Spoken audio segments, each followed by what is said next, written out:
Wow! ಇವತ್ತು ಬನ್ನಿ ಅಂಬಡೆ ಉಪ್ಪಿನಕಾಯಿ ಮಾಡುವ ವಿಧಾನ ತೋರಿಸ್ತೇನೆ. ತುಂಬ ಸಿಂಪಲ್ ಆಗಿದೆ, ತುಂಬ ಟೇಸ್ಟಿಯಾದ ಅಂಬಡೆಕಾಯಿ ಉಪ್ಪಿನಕಾಯಿ. ಅಸ್ಸಲಾಮು ಅಲೈಕುಮ್. ಹಾಯ್ ನನ್ನ ಸ್ವೀಟ್ ಫ್ಯಾಮಿಲಿ, ಹೇಗಿದ್ದೀರಾ? ಅಲ್ಹಮ್ದುಲಿಲ್ಲ, ನಾನು ಚೆನ್ನಾಗಿದ್ದೀನಿ. ನೀವು ಚೆನ್ನಾಗಿದ್ದೀರಾ ಅಂತ ಅಂದ್ಕೊಳ್ತೀನಿ. ಯಾವಾಗಲೂ ಚೆನ್ನಾಗಿರಿ, ಖುಷಿಯಾಗಿರಿ. ಸೊ ನನ್ನ ವಿಡಿಯೋ ಇಷ್ಟ ಆದರೆ ಒಂದು ಲೈಕ್ ಕೊಡಿ, ಸಬ್ಸ್ಕ್ರೈಬ್ ಮಾಡಿ, ಬೆಲ್ ಬಟನ್ ಒತ್ತಿ, ಶೇರ್ ಮಾಡಿ, ಕಮೆಂಟ್ ಮಾಡಿ. ನಿಮ್ಮ ಪ್ರೀತಿ ಸದಾ ನನ್ನೊಟ್ಟಿಗೆ ಯಾವಾಗಲೂ ಇದೇ ಥರ ಇರಲಿ. ಸೊ ನಾನು ಫಸ್ಟು ಅಂಬಡೆಯನ್ನು ಕಟ್ ಮಾಡಿದ್ದೇನೆ, ಚಿಕ್ಕ ಚಿಕ್ಕ ಕಟ್ ಮಾಡಿ ಅದಕ್ಕೆ ಉಪ್ಪು ಹಾಕ್ತೇನೆ. ಎಷ್ಟು ಬೇಕು ಅಷ್ಟು ಉಪ್ಪು ಹಾಕಿ ಅದನ್ನು ನಾನು ಒಂದು ದಿವಸ ಫುಲ್ಲು ಒಂದು ಗ್ಲಾಸಿದ್ದು ಬಾಟ್ಲಿಯಲ್ಲಿ ಹಾಕಿಡ್ತೇನೆ. ನೀವು ಬರ್ನಿಯಲ್ಲಿ ಬೇಕಾದರೂ ಹಾಕಿಡ್ಬೋದು. ಒಂದು ದಿವಸ ಬಿಟ್ಟು ನಾನು ಉಪ್ಪಿನಕಾಯಿ ಮಾಡ್ತಾಯಿದ್ದೇನೆ. ಸೊ ನನ್ನ ನೇಬರ್ಸ್ ಕೊಟ್ಟಿದ್ದರು, ನಾನು ನಿಮಗೆ ಆಲ್ರೆಡಿ ಇದು ನಿಮಗೆ ತೋರಿಸಿದ್ದೆ. ಸೊ ನಾನು ನಿಮಗೆ ಈಗ ತೋರಿಸ್ತಾ ಇದ್ದೇನೆ.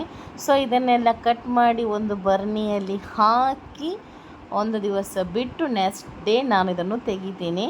ಸೊ ನೋಡಿ, ಇದು ಉಪ್ಪಿನಕಾಯಿ ತುಂಬ ಸಿಂಪಲ್ ಆಗಿದೆ, ತುಂಬ ಟೇಸ್ಟಿ ಆಗುತ್ತೆ. ಆದರೆ ಗ್ಲಾಸ್ ಬರ್ನಿಯಲ್ಲಿ ಹಾಕಿಡಿರಿ, ಇಲ್ಲಾಂದರೆ ಬರ್ನಿಯಲ್ಲಿ ಹಾಕಿಡಿರಿ.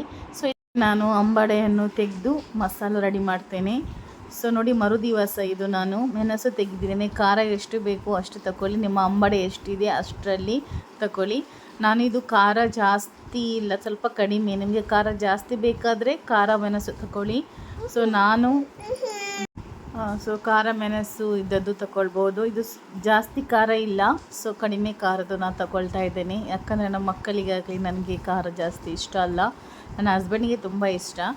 ಸೊ ಹಾಗಾಗಿ ಅದು ಮೆಣಸನ್ನು ಸ್ವಲ್ಪ ಫ್ರೈ ಮಾಡಿಕೊಳ್ಬೇಕು, ಎಣ್ಣೆ ಹಾಕದೆ ಫ್ರೈ ಮಾಡ್ಕೊಳ್ಳಿ. ಸಿಂಪಲಾಗಿದೆ ಅಂಬಡೆ ಉಪ್ಪಿನಕಾಯಿ, ತುಂಬ ಟೇಸ್ಟಿಯಾಗುತ್ತೆ. ಟ್ರೈ ಮಾಡಿ ನೋಡಿ. ಈಗ ಸ್ವಲ್ಪ ಫ್ರೈ ಆದ ನಂತರ ನಾನದು ಮೆಣಸನ್ನು ತೆಗಿತೇನೆ. ನೋಡಿ, ಈಗ ಪರ್ಫೆಕ್ಟ್ ಆಗಿದೆ. ಅದೇ ತವಗೆ ನಾನು ಈಗ ಹಾಕ್ತೇನೆ ಒಂದು 4-5 ಚಮಚದಷ್ಟು ಸಾಸಿವೆ. ಆಮೇಲೆ ನಾನು ಹಾಕ್ತೇನೆ 1/4 ಚಮಚದಷ್ಟು ಮೆಂತೆ.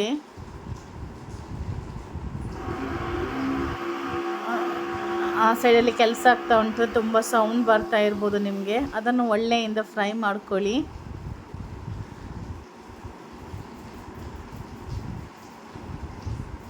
ನೋಡಿದ್ದು ಪಟ ಅಂತ ಹೇಳುವಾಗ ಇದನ್ನು ಗ್ಯಾಸನ್ನು ಆಫ್ ಮಾಡಿದರೆ ಆಯಿತು. ಈಗ ಆಮೇಲೆ ನೋಡಿ, ಸ್ವಲ್ಪ ಹಿಂಗು, ಮೆಣಸು ಫ್ರೈ ಮಾಡಿದ್ದು, ಮತ್ತು ಸಾಸಿವೆ, ಮತ್ತು ಸ್ವಲ್ಪ ಹಳದಿ ಪೌಡರ್, ಇದೆಲ್ಲ ಮಿಕ್ಸರ್ ಜಾರಿಗೆ ನಾನು ಗ್ರ್ಯಾಂಡ್ ಮಾಡಿ ತಗೊಂಡು ಬರ್ತೇನೆ ಸಣ್ಣಾಗಿ. ಸ್ವಲ್ಪ ಹಿಂಗು ತಗೊಳ್ಳಿ, ಉಪ್ಪಿನಕಾಯಿಗೆ ಹಿಂಗು ಬೇಕೇ ಅಲ್ವಾ. ನೋಡಿ, ಈ ಥರ ಸಣ್ಣಾಗಿದೆ, ಬಿಸಿಯಾಗಿದೆ ಮಸಾಲ. ಸೊ ಆಮೇಲೆ ನಾನು ನೋಡಿ ಅಂಬಡೆಯನ್ನು ಒಂದು ಬಾಟ್ಲಿಗೆ ಟ್ರಾನ್ಸ್ಫರ್ ಮಾಡಿದ್ದೇನೆ, ಒಂದು ಪಾತ್ರೆಗೆ. ನೋಡಿ, ಈ ಥರ ಆಗಿದೆ ಒಂದೇ ಬಿಟ್ಟು ನೋಡುವಾಗ. ಇದಕ್ಕೆ ನಾನು ಈಗ ಮಿಕ್ಸ್ ಮಾಡ್ತೇನೆ. ಮಿಕ್ಸ್ ಮಾಡುವ ಮುಂಚೆ ಸ್ವಲ್ಪ ಸಾಸಿವೆ ಎಣ್ಣೆಯನ್ನು ಗ್ಯಾಸ್ ಮೇಲೆ ಇಟ್ಟು ಅದೇ ತವಗೆ ಸ್ವಲ್ಪ ಕರಿಬೇವು ಸೊಪ್ಪು ಮತ್ತು ಸ್ವಲ್ಪ ಸಾಸಿವೆ ಅನ್ನು ನಾನು ಬೆಸಿ ಮಾಡಿ ಚಪ್ಪೆ ಮಾಡ್ತೇನೆ. ಆಮೇಲೆ ನೋಡಿ, ಮಸಾಲವನ್ನು ಎಲ್ಲ ಒಂದೇ ಪಾತ್ರೆಗೆ ಮಿಕ್ಸ್ ಮಾಡ್ತಾ ಇದ್ದೇನೆ. ತುಂಬಾ ಟೇಸ್ಟಿಯಾಗುತ್ತೆ, ಬಟ್ ತುಂಬ ಸಿಂಪಲ್ ಇದೆ ಉಪ್ಪಿನಕಾಯಿ. ಒಂದು ಸತಿ ಟ್ರೈ ಮಾಡಿ ಅಂಬಡೆ ಉಪ್ಪಿನಕಾಯಿ ಈ ಥರ ಮಾಡಲಿಕ್ಕೆ, ತುಂಬ ಟೇಸ್ಟಿ ಆಗುತ್ತೆ. ಆದರೆ ಸಾಸಿವೆ ಎಣ್ಣೆ ಹಾಕಿ, ತೆಂಗಿನ ಎಣ್ಣೆ ಹಾಕಿ ಈ ಥರ ಎಣ್ಣೆ ಎಲ್ಲ ಹಾಕಬೇಡಿ. ಸಾಸಿವೆ ಎಣ್ಣೆ ಹಾಕೋದರಿಂದ ತುಂಬಾ ಟೇಸ್ಟಿ ಆಗುತ್ತೆ. ಆಮೇಲೆ ನೋಡಿ, ನಾನು ಒಗ್ಗರಣೆ ಹಾಕಿಟ್ಟಿದ್ದೇನಲ್ವಾ, ಸೊ ಅದಕ್ಕೆ ನಾನು ಮಿಕ್ಸ್ ಮಾಡ್ತಾ ಇದ್ದೇನೆ. ಸಾಸಿವೆ ಎಣ್ಣೆ ಮತ್ತು ಕರಿಬೇವು ಸೊಪ್ಪು, ಆಮೇಲೆ ಸ್ವಲ್ಪ ಸಾಸಿವೆ. ನೋಡಿ, ಇದು ಒಳ್ಳೆಯಿಂದ ಮಿಕ್ಸ್ ಮಾಡ್ಕೊಳ್ಬೇಕು, ತುಂಬ ಒಳ್ಳೆಯಿಂದ ಮಿಕ್ಸ್ ಮಾಡಿಕೊಂಡು ಮತ್ತೆ ಒಂದು ಡಬ್ಬಿಯಲ್ಲಿ ಹಾಕಿಡಿ, ಬರ್ನಿಯಲ್ಲಿ. ತುಂಬ ಇದ್ರೆ ಬರ್ನಿಯಲ್ಲಿ ಹಾಕಿ, ಬಟ್ ನಮ್ಮ ಮನೆಯಲ್ಲಿ ಉಪ್ಪಿನಕಾಯಿ ಜಾಸ್ತಿ ದಿವಸ ಉಳಿಯುವುದಿಲ್ಲ. ನಾನು ಒಂದು ಪ್ಲಾಸ್ಟಿಕ್ ಪಾತ್ರೆಯಲ್ಲಿ ಹಾಕಿ ಫ್ರಿಜ್ಜಲ್ಲಿ ಇಟ್ಟಿದ್ದೇನೆ.